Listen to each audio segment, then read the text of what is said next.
పోలవరం గురించి మాట్లాడితే పోలవరం గురించి నాకు తెలియదు అంటాడు అంబటి రాంబాబు గారు. ఏదన్నా మాట్లాడితే నాకు నా మీద పెద్ద ఎత్తున రంకెలేస్తా ఉంటాడు ఆయన. కొమ్ములు ఇరిచేస్తాం పిచ్చ పిచ్చ ఆశాలు వేస్తే. మీరు ఆలోచించండి.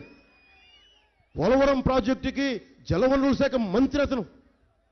పోలవరం ఎప్పుడు అవుద్దంటే నాకేం తెలుసు అని చెప్పి కూర్చొని డ్యాన్స్ ప్రాక్టీసులు చేస్తాడు. తమాషాలు అనుకుంటున్నారా వీళ్ళు? ఈ సరదాలు అనుకుంటున్నారా?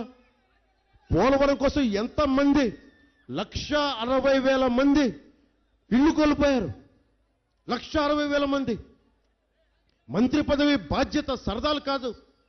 నేను సినిమాల్లో డాన్సులు చేస్తాం, నేను చేయడానికి ఆలోచిస్తాం. సరదాగా డాన్సులు చేయమని నేను కాదను.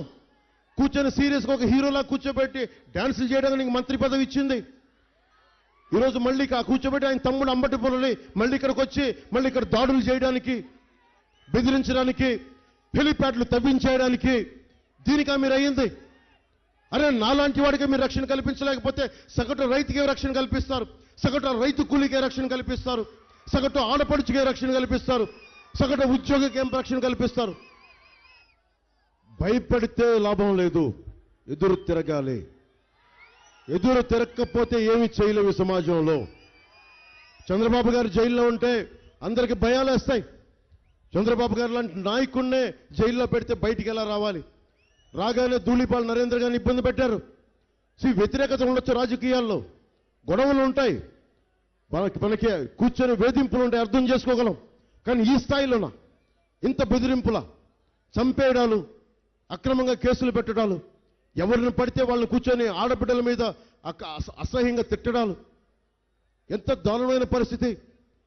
అంటే మీరు ఏదైనా కూర్చొని అంబటి రాంబాబు గారు ఒకటే చెప్తా, జగన్ కూర్చొని అంబటి రాంబాబు గారు తిట్టిస్తారు, ఇంకో నేను వచ్చిన కాపు కులం నుంచి బలిజ కులాల నుంచి తిట్టిస్తారు. నాకు అనిపిస్తుంది మీరు తిట్టడానికి ఆ కులాన్ని వాడుకునేది మీరు ఎప్పుడు నేర్చుకుంటారు? వయసులు రాలేదా మీ దగ్గరికి?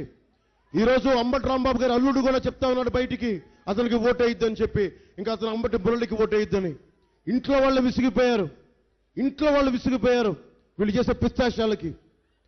1,60,000 మంది నిరాశ్రయులయ్యారు గిరిజనులు. వాళ్ళకి డ్యాన్సులు చేస్తామా, లేదంటే కనీసం ఉపశమనం కలిగించే మాటలు చెప్తామా? పోలవరం బాధితులకి కూర్చోబెట్టే డ్యాన్సులు, ఏదైనా మాట్లాడితే కూర్చోబెట్టిన తిట్టడాలు,